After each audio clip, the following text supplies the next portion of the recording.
بسم الله الرحمن الرحيم نحمده ونصلي على رسوله الكريم أما بعد قال الله تبارك وتعالى في القرآن المجيد والفرقان الحميد أعوذ بالله من الشيطان الرجيم بسم الله الرحمن الرحيم إنا نحن نزلنا الذكر وإنا له لحافظون صدق الله العظيم وهو أصدق القائلين. میرے معزز موقر استاد محترم علماء کرام اور عزیز طلباء، یہ ہم سب کے لیے بڑی ہی سعادت اور خوش بختی کی بات ہے کہ اللہ نے قرآن کی مناسبت سے منعقد مجلس میں شریک ہونے کی توفیق عطا فرمائی. یہ قرآن جس کی ابتدا میں تلاوت کی گئی ہے تکمیل حفظ قرآن کی مناسبت سے، یہ قرآن کوئی انسان کی کتاب نہیں ہے یا کسی مخلوق کی کتاب نہیں ہے، یا اس قرآن کو کسی قانون ساز اسمبلی نے نہیں بنایا ہے یا نہیں لکھا ہے، بلکہ یہ قرآن کتاب الہی ہے، یعنی یہ اللہ کا کلام ہے، اس رب کا کلام ہے جو سارے عالم کا خالق ہے، مالک ہے، رب السماوات والارض ہے. ظاہر ہے کہ سارے عالم پہ، ساری کائنات پہ اللہ کا مقام اور مرتبہ کیا ہے یہ ہم سب کے سامنے آیا ہے، ظاہر ہے کہ اللہ سے بڑا، خدا سے بڑا کوئی نہ ہوا ہے اور نہ ہو سکتا ہے. تو جس طرح اللہ کو ساری کائنات پہ جو مقام اور جو مرتبہ حاصل ہے کہ وہ ہمارا خالق ہے، ایسے ہی ساری کائنات پہ سب سے زیادہ فضیلت اگر کسی کتاب اور کلام کو حاصل ہے وہ کلام الہی ہے، اللہ کا کلام ہے. قرآن کا پڑھنا، اسے یاد کرنا، اسے اپنے سینوں میں محفوظ کر لینا، یہ کسی انسان کے کمال کی بات نہیں، بلکہ یہ اللہ کی طرف سے عطا کردہ ایک نعمت ہے. اللہ جس سینے کو قبول کرتا ہے اسی سینے کو اپنے اندر قرآن محفوظ کرنے کی توفیق دیتا ہے، یعنی یہ کرشمہ ہے. یہی وجہ ہے کہ بعض ایسے بھی لوگ ہوتے ہیں، طلبا ہوتے ہیں کہ تمام کوششوں کے باوجود حفظ قرآن نہیں کر پاتے، لیکن جن کو اللہ قبول کرتا ہے ان کے لیے اس کا پڑھنا بھی آسان کر دیتا ہے، یاد کرنا بھی آسان کر دیتا ہے، اس کو اپنے سینوں میں محفوظ کرنا بھی آسان کر دیتا ہے.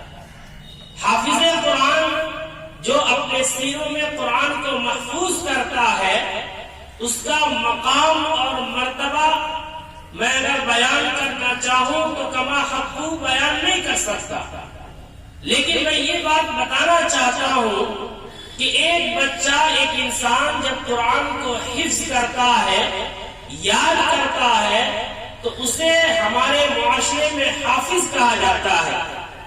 آپ کو یہ معلوم ہونا چاہیے کہ حافظ کا جو لقب ہے یہ دراصل اللہ کے صفاتی نام میں سے ایک نام ہے، یعنی اللہ کو حافظ کہا گیا. اللہ نے اپنا صفاتی نام حافظ بتایا ہے، لیکن جب وہی خدا اسی قرآن کو جب ایک بچہ یاد کر لیتا ہے، ایک انسان اپنے سینوں میں محفوظ کر لیتا ہے، تو اللہ نے اپنے صفاتی نام کو اس کے ساتھ متصف کر دیا اور پوری دنیا کے انسان اس بچے کو حافظ قرآن کر کے پکارتے ہیں. اس سے بڑی سعادت کیا ہے کہ قرآن کی یاد کرنے کی وجہ سے، قرآن کے حفظ کرنے کی وجہ سے اللہ اپنا صفاتی نام بندوں کو عطا کر دیتا ہے، اور پھر بندے اسی نام کے ساتھ متصف ہوتے ہیں۔ کہیں بھی حافظ قرآن کا نام آتا ہے، حافظ کا لقب آتا ہے، انسان کا دل، دماغ اور اس کا ہر پیر احترام میں جھک جاتا ہے۔ آج دنیا کے اندر اس کے مقام اور مرتبہ کو انسان نہ سمجھے، نہ مانے، لیکن کل قیامت کے میدان میں حافظ قرآن کا جو مقام ہوگا، جو مرتبہ ہوگا، جب لوگ اسے دیکھیں گے تو ہر ایک یہ خواہش کرے گا کہ کاش ہم بھی اپنے بچوں کو حافظ قرآن بنائے ہوتے۔ اللہ کے رسول صلی اللہ علیہ وسلم نے بیان فرمایا کہ حافظ قرآن کو جو بڑی فضیلت کل قیامت کے میدان میں حاصل ہوگی، وہ فضیلت یہ ہے کہ وہ قیامت کا میدان جہاں صاف سورج نکلا ہوگا، بالکل قریب سورج ہوگا۔ آج تو سورج لاکھوں میل دور ہے اور ایک ہی سورج ہے، لیکن کل قیامت کے میدان میں 7 سورج ہوں گے جو 1 میل کے فاصلے پہ آگ کا انگارہ پھینک رہے ہوں گے۔ اگر انسان کو موت آنی ہوتی تو اس سورج کی تپش اور دھوپ اور گرمی کی وجہ سے انسان جل جل کر کے ختم ہو جائے، لیکن اس وقت انسان کی موت ہی نہیں آئے گی۔ ایسے خطرناک موقع میں جبکہ انبیاء کرام بھی اپنے نفس اور اپنی ذات کی فکر میں پریشان ہوں گے، اس موقع پہ اللہ حافظ قرآن سے کیا کہے گا؟ اللہ کے رسول نے بیان فرمایا کہ اللہ فرمائے گا کہ اقرا وارتقی ورتل کما کنت ترتل فی الدنیا فإن منزلتک عند آخر آیت تقرأ بها۔ تو غور سے سنو، خاص طور سے آپ حضرات سے میں کہنا چاہتا ہوں، اساتذہ سختیاں کرتے ہیں، والدین سختی کرتے ہیں تو ہم لوگوں کو گرا گزرتا ہے، لیکن تھوڑے سے صبر کے بعد جو نعمت ہمیں حاصل ہوگی اس نعمت کا کوئی جواب ہی نہیں ہے۔ تو اللہ حافظ قرآن سے کہے گا کل قیامت کے میدان میں کہ اقرا، کہ تو قرآن پڑھ اور جنت کی منازل طے کرتے جا۔ قرآن کریم کے اندر 6666 آیتیں ہیں۔ اب ایک حافظ قرآن کی تلاوت کرے گا، اور کیسے کرے گا؟ جیسے وہ دنیا کے اندر ٹھہر ٹھہر کے تلاوت کرتا تھا، اطمینان سے پڑھتا تھا، ویسے ہی وہاں بھی وہ تلاوت کرے گا اور تلاوت کرتے جائے گا اور جنت کی منازل طے کرتا جائے گا۔ آپ سمجھنے کی کوشش کریں کہ اتنی بڑی فضیلت اور اس طرح کا اعزاز سوائے حافظ قرآن کے کسی اور کے لیے حدیث کے اندر بیان نہیں کیا گیا، کہ کہا جائے گا کہ قرآن پڑھو اور جنت کی منزلیں طے کرتا جا۔ یاد رکھیں اس وقت ہمیں اس نعمت کی قدر کا احساس ہوگا کہ اللہ نے ہمیں کتنی بڑی نعمت سے نوازا تھا، اور صرف حافظ قرآن ہی کو اللہ اس طرح کی نعمتیں عطا نہیں کرے گا، بلکہ جو حافظ قرآن کے جو والدین ہیں، جو اپنی محنت، اپنے پیسے اور روپیے خرچ کر کے اپنے بچوں کو حافظ قرآن بناتے ہیں، ان کے لیے حدیث کے اندر موجود ہے، مذکور ہے کہ کل قیامت کے میدان میں ان کے سروں پہ تاج سجایا جائے گا۔ کیسا تاج؟ کسی بادشاہوں کے تاج جیسا نہیں ہوگا، کسی انسانوں کے تاج جیسا نہیں ہوگا، دنیا کے بڑے سے بڑے ہیرے موتی سے جڑے ہوئے تاجوں کی طرح تاج نہیں ہوگا، بلکہ وہ تاج اتنا خوبصورت ہوگا اور اتنا منور ہوگا کہ اس دن ہر انسان دیکھے گا تو ایک دوسرے سے سوال کرے گا کہ آخر یہ کون لوگ ہیں جن کو اتنا خوبصورت تاج پہنایا گیا ہے، آخر ان کا کیوں اتنا بڑا مقام دیا گیا کہ ان کے سروں پہ ایسا تاج لگا ہوا ہے کہ ہر انسان دیکھ کے عش عش کر رہا ہے۔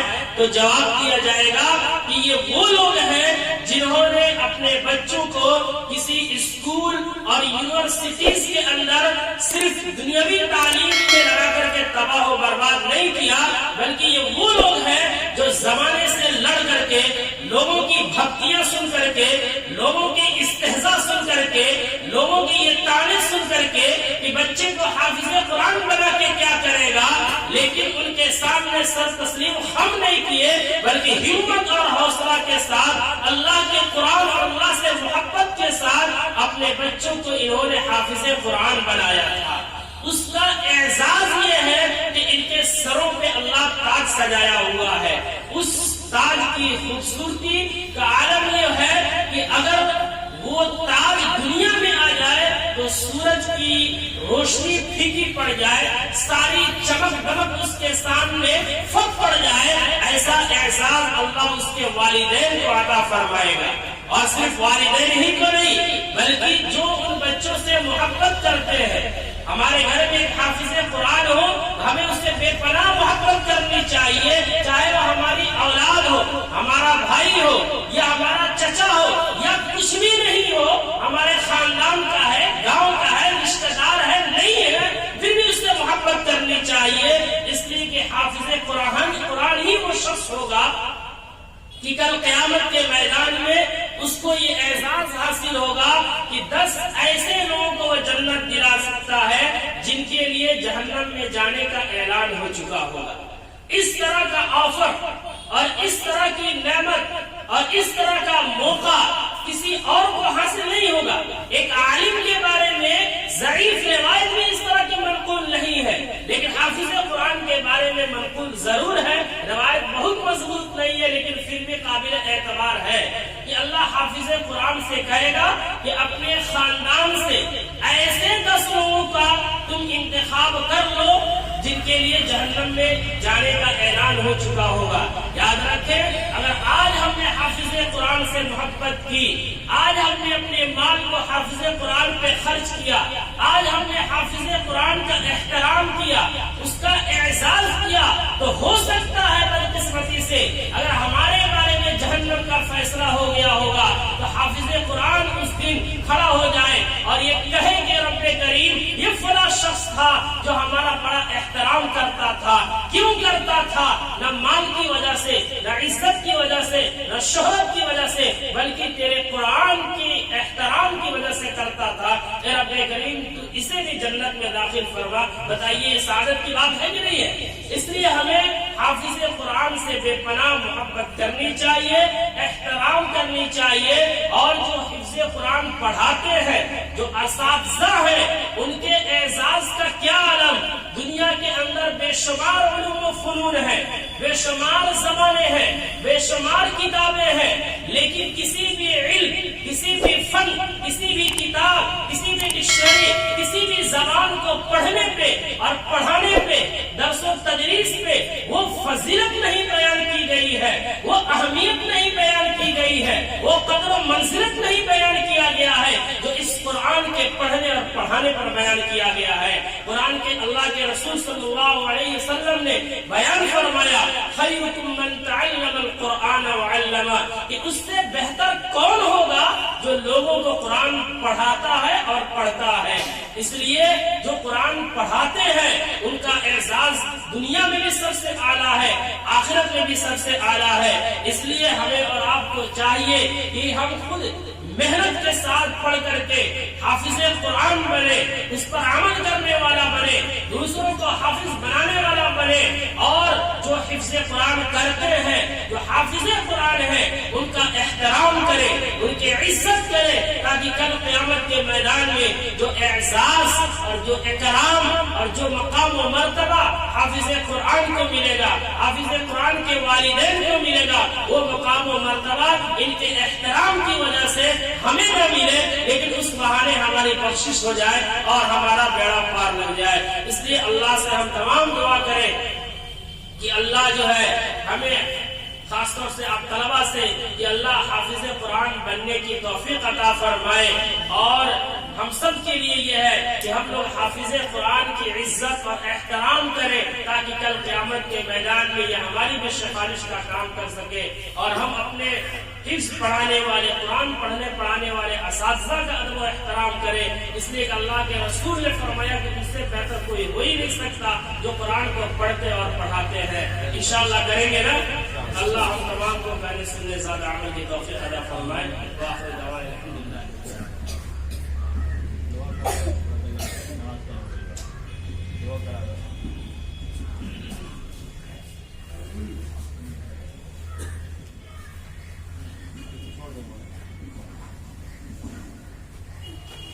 آمین.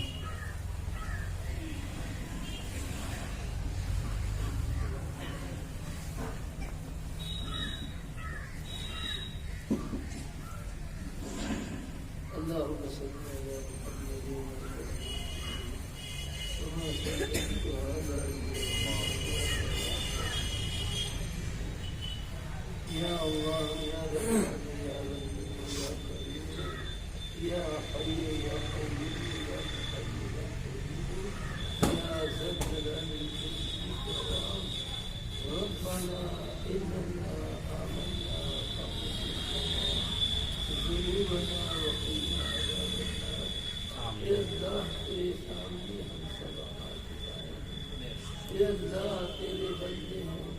یا اللہ تو رحیم ہے کریم ہے. یا اللہ سارے بندے ہی ہیں بنے ہیں بچے بنے ہیں. سارے بچے کے سینے میں قرآن پڑھ دے. سارے بچے کے دل کو قرآن کی طرف گھما دے. سارے بچے کو دین کو قرآن کی طرف گھما دے. یہ اللہ دن و رات اپنا نظر بچوں پر رکھ دے. یہ اللہ سارے بچے کے سینے میں قرآن پڑھ دے. یہ اللہ تو ہی کرنے والا ہے, تو ہی یاد کرانے والا ہے, تو ہی سینے میں لینے والا ہے. تو رحیم ہے کریم ہے خالق ہے مالک ہے. سب کی نظر کو سب کی دل کو قرآن کی طرف ڈال دے. سب کے سینے میں قرآن پڑھ دے. سب کو اس پر عمل کرنے کی توفیق دے دے. یا حیو یا قیوم یا ارحم الراحمین. حسبنا اللہ ونعم الوکیل وعلی اللہ توکلنا. حسبنا اللہ ونعم